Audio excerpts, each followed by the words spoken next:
For me, I was waking up stressed out, not wanting to get up out of bed just because I was like, oh my gosh, like I have to do all this stuff.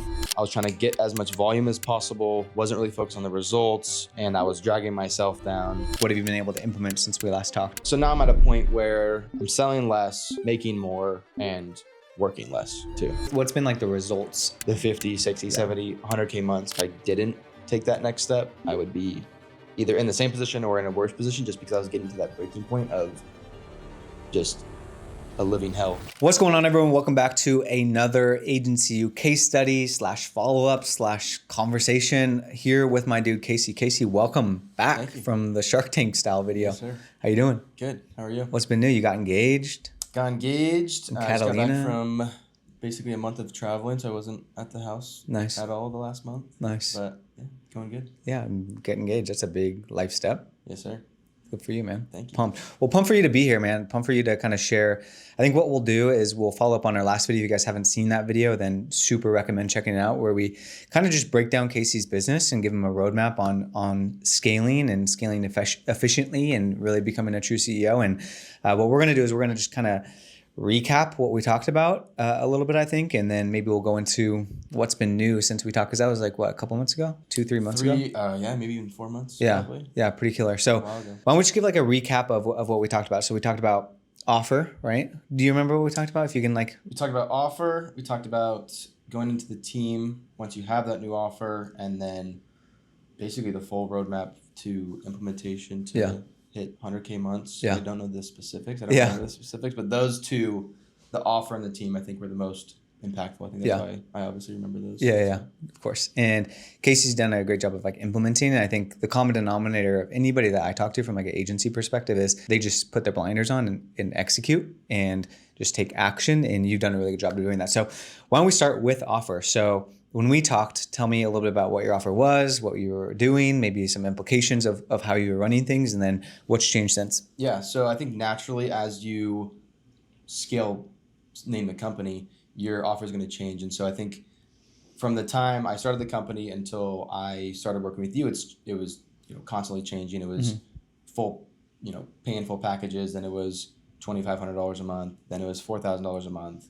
And then at the time I was with you, I was so focused on scaling and getting clients that I was charging like $1,500 for 15 videos and ad implementation and management. So I was thinking personally like, oh, this is great. I'm getting 5 clients a week. I'm hitting my revenue goals. This is awesome. I saw your video and the things about Agency U, and it was about you need to productize your offer. And I never heard it like that. Like have a productized offer and just continue, like just repeat that sale over and over and over again. And so because you were doing custom work? I was doing custom work. I was doing, I had packages, but I wasn't selling them. If someone said they wanted something custom, like, yeah, we could totally do that. I was molding to whatever the client was wanting just so I could get the sale. Sure. That's when I started working with you, and we dialed in my offer. So I know during that video, we looked at everything. We looked at my client acquisition. The costs were super low, but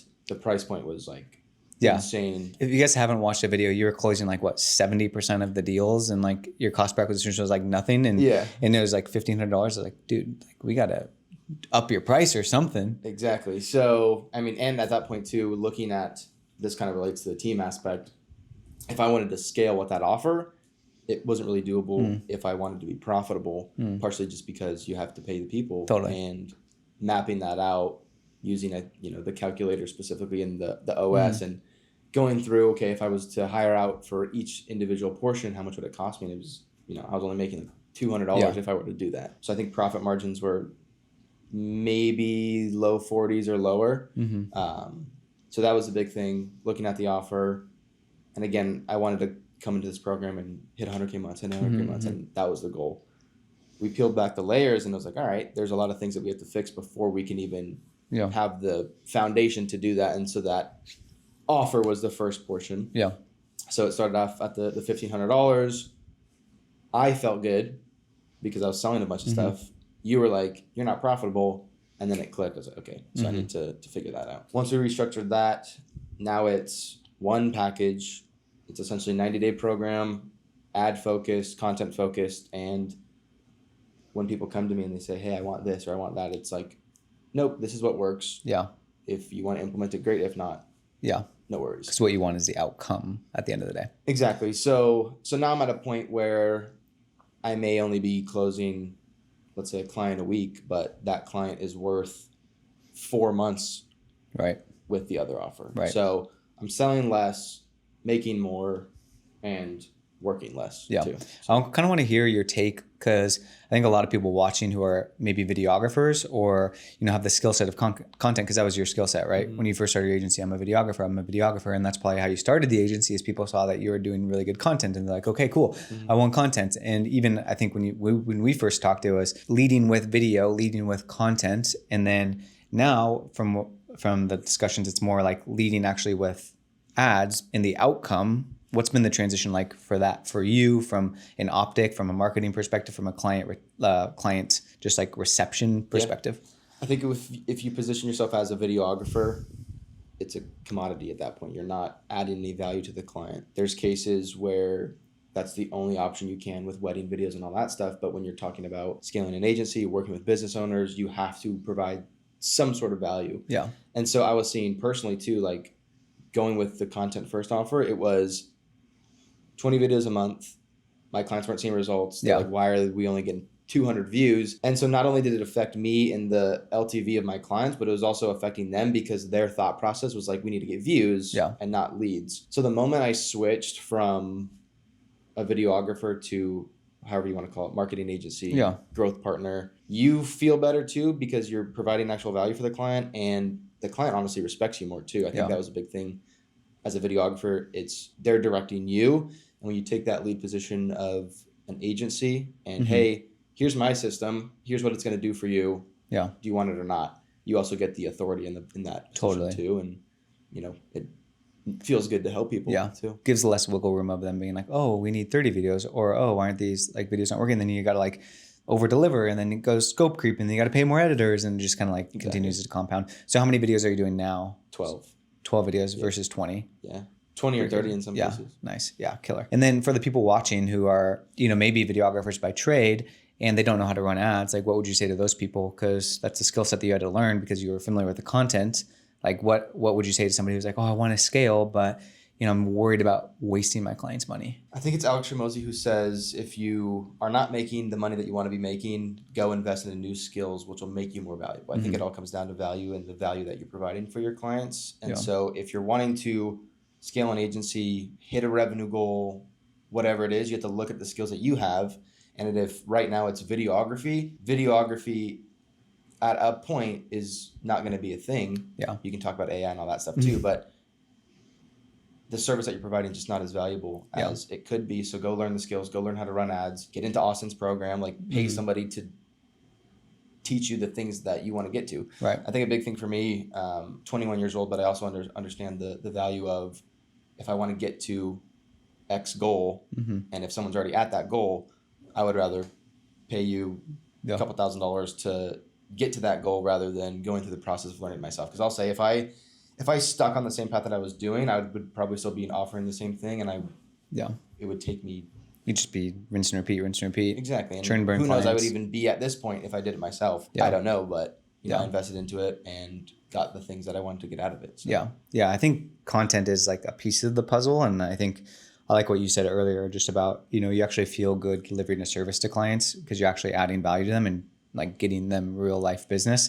And that's like definitely like it's a lack of skill set for many people where it's like, I'm worried about doing that, or they just don't really see the bigger picture. And when it comes to offer, like it's all about just getting your clients a result. And if we want to be a marketing agency, then we need to be a marketer, not just a deliverableur. And I think ads for videographers are really the missing link. So I think too, it makes the sales process easier because the value that you're providing for the clients. And so I could say, even when I first started the company and I was only providing the videos, I would say like, oh, these are the results. I couldn't tell you. I did it for one client that got 1 million views, but I couldn't repeat it. You know what I'm saying? So when you can get the results for the clients and then use those case studies to further your sales, it makes it a lot easier to sell it because you're not lying. Yeah, for sure. Maybe walk us through like the pricing and like how you've come up with like your pricing structures, like what you're doing beforehand, even though like as a videographer, and then now with like the ads of the value of that, and just more of like the value-based pricing that you guys have implemented? Yeah. So with the $1,500, it was at a point where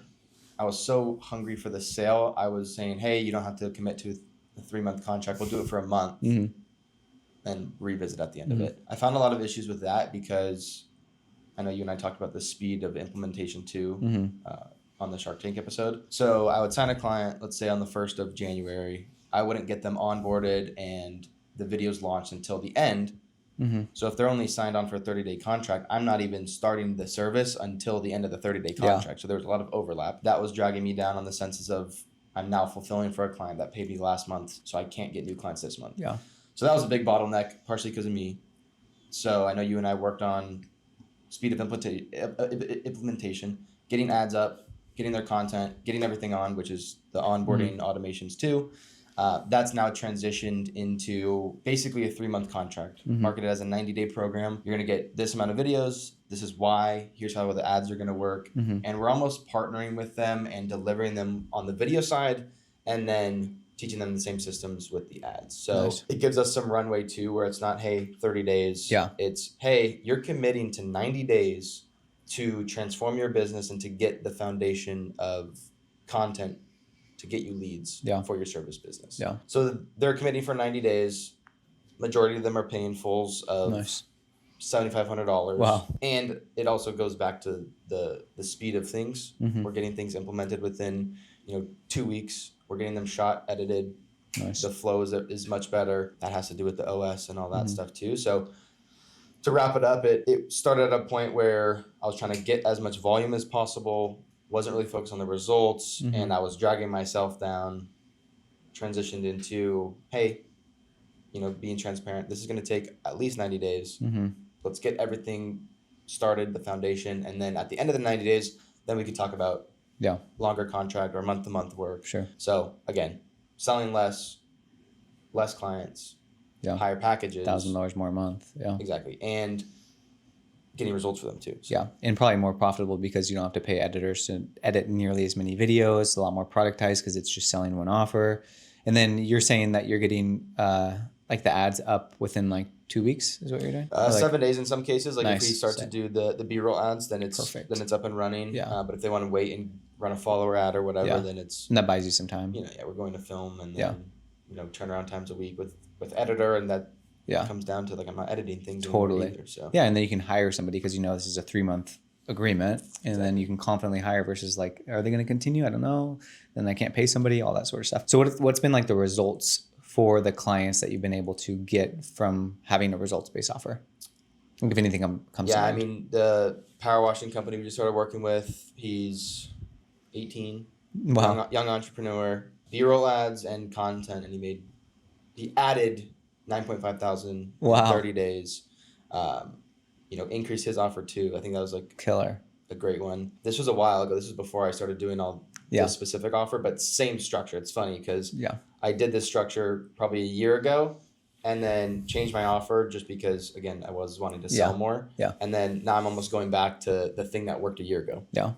But a law group came to me and they had a mass tort case, which is basically saying, hey, this area in city is affected by a gas leak. So we launched talking head reel and a B-roll ad, and they signed up 51 clients for it's insane. The mass tort case in 6 days. And then just with the content side of posting content for them, they got a 1 PI case for like upwards of $1 million, which is like $300,000 in their pocket for sure. Dang. So talk about adding value to clients for sure. Dope, man. Okay, so offer, dialed, pricing more, productized, longer term contracts, all that good stuff. Now let's talk about maybe systems. Like what have you been able to implement since we last talked? Because that was something that you were kind of noodling with and starting with, but sounds like you've kind of gone all in with it. Yeah, so I was bouncing back and forth. I was using ClickUp specifically. Yeah. I was trying to build it myself. I like to learn things and then build it myself, and I like that portion of it, but again, that was slowing me down too. So when you introduced the OS, I think that was right when I got into the program. This was like a new thing that you guys offered. Yeah. It simplified the fulfillment process. So specifically in the OS, the fulfillment funnel, being able to see all the clients that are currently active, what projects are active, that obviously helps a lot. It's centralized everything, my leads, the authority funnel, my client portal. Everything that I had maybe in separate things, it first of all automated it, but also centralized it. So I wasn't going to different platforms. And that alone just gets all the brain junk out of there. And it's like, okay, I can focus on here. Now with the CSM, she's logging into that every day, going to her EA board, checking out what she needs to do that day. So overall, it just simplifies it, automates it, and centralizes it. Saved you time, would you say? 100%. Yeah. How much time do you think it saved you? By like, because it takes a lot of time to understand it, takes time to add in the videos, add in the content, add in the tasks. But like, what is the net positive that you've seen? Because I think a lot of people hesitate with systems because, wow, this takes so much time. I need to build this. I need to add in tasks every day. I need to do all this sort of stuff for my projects and tasks and stuff like that. I think on the basis of hours saved trying to build it myself, probably, I don't even know, 100 hours of trying to figure out all the systems that need to be in place. So that's a huge time save. I didn't have to build it myself. The time save of generalized fulfillment and systems in the business. I mean, especially once you hire people and then implement them into the systems, it's 30 hours a week at least. The onboarding with the OS too, that's another 10 hours a client. Not even having to send contracts or make a new client portal for them and then customize the client portal. It's all just done immediately. So my client onboarding. And the mind share of that too. Yeah. And just like the stress. Exactly. When I first started, it was like chaotic. We would get a new client and it'd be like stressful. And it'd be like, I need to remember all these things that I need to do. And now it's just like, boom. Literally. Yeah. And two, like with the SOP library, I think that's another big thing. Yeah. Record Loom videos and now plug and play. Yeah. So amount of hours saved, I couldn't even tell you. At least 100 plus. Yeah. Nice. Sick. And then so offers dialed, systems dialed. Yep. Once you have the systems, obviously you plug the team in to run the systems. That's kind of been the roadmap for you, right? Where it's like, hey, cool, I'm going to build the system, be disciplined with this. I'm going to understand it. I'm going to do this. Now you have a team. Talk us more about like your team, like what you were doing before, and then kind of the team structure now. Specifically in the video you're referring to, we were mapping out the offer and then we went to team. And so I was thinking, all right, the thing that is kind of taking the most amount of time for me right now is video. And I don't want to travel and I don't want to do all this stuff. When we, again, peeled back the layer and looked at it, it was scheduling out, scripting, client management. The back end stuff was really the time kill. And I didn't realize it, but it was also me still being in that videographer mindset of like, it's my content, it's my projects. I need to handle it myself. Wasn't utilizing an editor even though I had him on the team, but I was like, oh, I need to do video stuff. So that helped me understand the structure of when and where I was hiring. So once I had the offer and the OS, it was then a restructure of internal teams. So CSM was first. So now that's completely off my plate. What are they doing? And like, was it obvious once you had the system? It was like, oh, it's really easy for people to do this? Or like, what was the journey of actually finding them and like setting expectations and hiring them appropriately? Yeah, I forget the exact module name, but like walking through if you were to hire everything and then mapping it out and saying, okay, this is in the compartment of CSM, this is in the compartment of an EA, this is in the compartment of that. I was able to look at it like a holistic view and see, stop, okay, maybe. The start stop. Yeah. So then that's where it started, obviously. And then it went into what I was doing, what I wanted to stop doing, and then getting that off my plate. So it was like glaringly obvious. It was like, wow, I shouldn't be sending content. I shouldn't be doing this. I shouldn't be doing that. And you're like, oh. Yeah. It was the control thing. And it was like, it goes back to I need to do this because it's my company or my clients thing. Expect you to do it. Exactly. Yeah. So that was a mindset shift that you have to have. But then once you get over that, then you're not scourging out things anymore and you can trust a person to do it. Once you implement the SOPs, all these little tasks that you felt like you had to been doing, you're just not doing them anymore and you're saving 30 hours a week at least to then make your own content, make your own ads, and focus on sales. So how did you hire somebody though? Is it like the job, you created a banger job description, daily winning formula, you got all that stuff set up? So yeah, that was part of it. And then I went to basically a sourcing agency similar to David and basically said, hey, here's what I'm looking for. They did the job of sourcing that person and then implementing them and then kind of working with them. Here's the SOPs. Yeah. Here's your job description. And how do you making sure they're set up for success? Because I think a lot of people hire and then they throw people in the deep end and they expect them to like swim and they don't have any things. But like, what have you done to set up your client success manager up for success using that example? I'll even give you an example. Like a year ago when I was trying to figure out who to hire and I would outsource videographers for some jobs and I didn't have SOPs or anything. They would go to a job and mess it up, and then I would get mad. I'm like, well, when you said that, I was like, okay, I did the same thing. Yeah. And that's not good. So the thing that I worked with Matt specifically was, after you have the people you need to hire, then it's basically brain dumping, looming everything. So getting on Loom, building out the SOPs, and then once you have that structure, then it's plug and play. Yeah. You can come in, watch the videos, you train them up, and then you have to learn the leadership skills and all that stuff. Totally. But you guys make it super easy for sure. Yeah, I think a lot of people avoid hiring, or it's just not like a glorified thing where it's like, oh, create a bunch of Loom videos. It's not like sexy or exciting. But that's like the boring work, like Hormozy always talks about the boring work. It's like that's the boring work that actually moves your business forward because you set those expectations. Now that hire is actually equipped to actually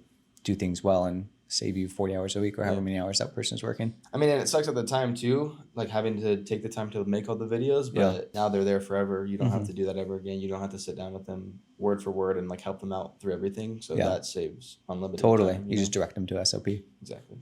Yeah, cool. Anything else on the team side? I mean, editor was kind of a part of it when we first talked, but then now it's, again, looking at that and saying, why am I still taking on certain projects just because I have an emotional tie to that client or whatever it is, allowing him to do his job. Again, saved 10, 15 hours a week of editing. And then on the videographer side, now it's to a point where I have the CSM, I have the editor. Now it's like, okay, the next thing is a videographer. So I know I told you before this, we're starting to use a videographer for some projects. Again, I was able to travel for like a month and have him handle projects. Again, the SOPs, him shadowing me for a couple.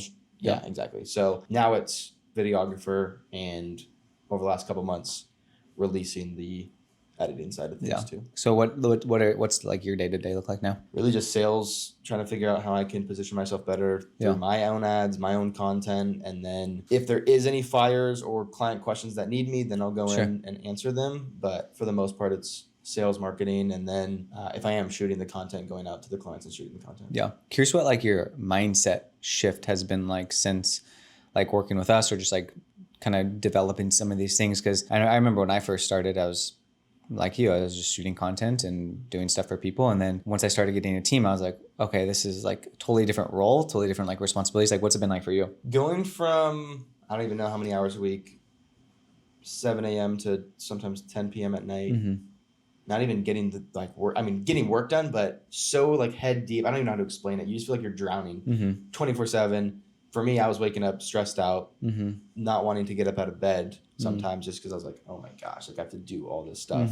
So I think that was so huge in the basis of hiring a team, small team, but still saving me so many hours a week, and being able to go home to my now fiance at 4 p.m.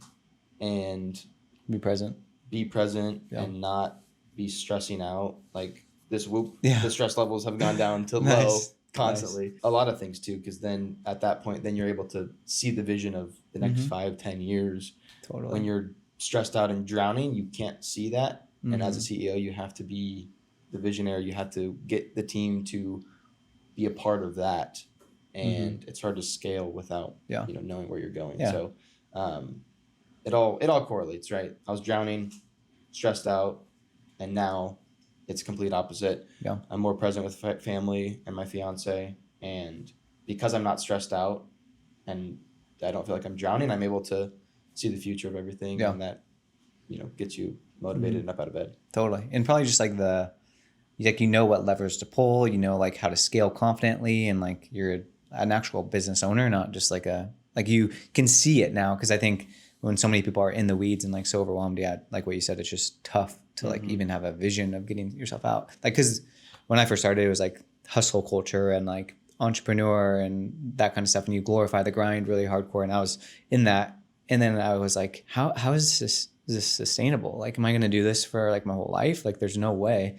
And I felt like super, super hopeless. But once I was able to build a team, I was like, okay, I can finally see it. And if you look around too, like looking at other successful people, you're like, how are they running 5 companies with 3 different kids, 67 rental properties? You're like, that doesn't make sense. And then you kind of get in the weeds of it, and it's all systems. Yeah. What's been like the biggest like revelation for you at this point? I'll share mine. Mine as scaling is like the most important client is the team. And like, if you can feed into the team, then that's like, to me, the most important thing. Yeah. I would say letting go of control is a big thing. I think as videographers specifically, we're so invested into the art and the craft and the video specifically. And so when you're starting to scale out, I did everything myself for literally up until 3 or 4 months ago. And it wasn't until I allowed myself to say, okay, it's not about the video, it's about how can I help my client. And you have to let go of control of areas of the business to allow yourself to scale. Yeah. So it's almost allowing yourself to grow at that point and not holding yourself back. Yeah. I mean, your big thing is videographers are their own bottleneck. And I think I was exactly that. 80% done by somebody else is 100% awesome. Exactly. As Dan Martell says. Yeah.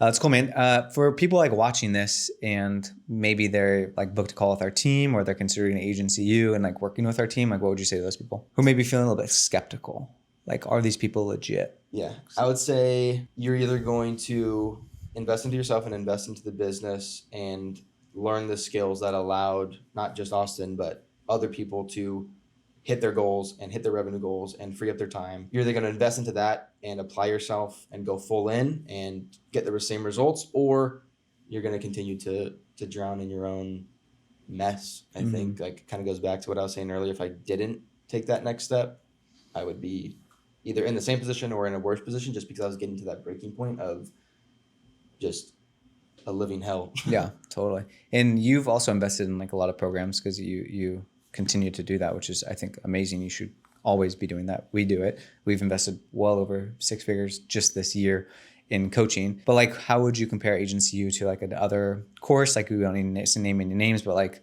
just from like maybe how does it compare? And then also like maybe some key things that really stood out to you and that you really enjoyed. I'll say, I mean, there's levels to it, right? Yeah. You guys offer something that I haven't seen from the other programs that I've been in.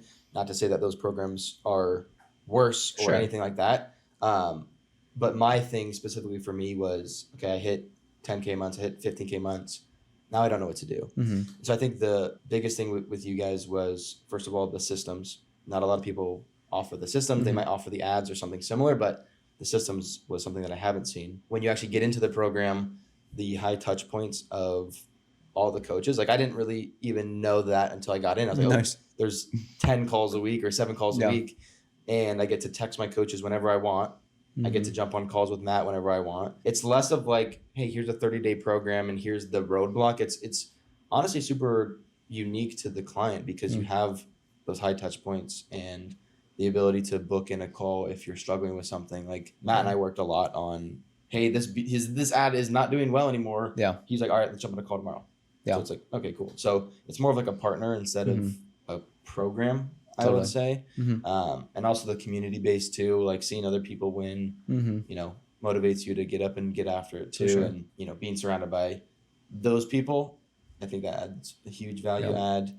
I can go on and on. The AI agents is a huge thing too that I haven't seen. So not only are you getting into the program and having contact with real people and all that stuff, you're also constantly improving the systems and improving the program as a whole. Like I was in there and there's so many changes in the 3 or 4 months that I was in it. I was like, this is crazy. Totally. That's the goal. Cool, man. Anything else that would be helpful to hit on before we wrap up? I know you cover a lot. You're gonna crush, dude. You're gonna be really, really successful. Thank you. Yeah. I think the big thing now is I was telling Austin earlier, like you have the goal of, for me, it was 100K a month, and then you peel back the layers of everything and you realize, okay, this is not suitable right now, but what you get out of the program is more than a foundation. Like, did I 10x my revenue? No, but I became more profitable. I got my offer dialed in. And like I was saying to you earlier, it's now I'm at a slingshot point where I pulled everything back. Now that I have everything set out, everything cleaned up in a way, now it's totally momentum and it's go time. Gamifying the business, really, because that's kind of what business is. It's just a game. Exactly. Yeah. So I had to like go back, clean everything up, and now I'm at a point where I can see the 50, 60, 70, 100K months because... Yeah, and which way do you want to hit 100K a month? Do you want to do it to a leaky system or do you want to do it to like a really strong infrastructure so that everything is really dialed in? Exactly. And sometimes it does take a while because what you learn at 20K and then 50K and then 70K and then 100K is a lot different. Exactly. It's just a different... I think the last thing I'll say too, specifically for people that are getting into the program or wanting to get into the program, you're going to get what you put into it. I'll say even for my clients, the clients that succeed the most are the ones that implement the systems, implement the ads, implement the content. And if you do the same thing with Austin and his program and do what they say to do, they're at the levels that you want to get at. So there's no point in trying to fight that. And like I said, just get after it and do what they say. Yeah. Success leaves clues. Exactly. Yeah. Cool, man. Thanks for joining. Of course.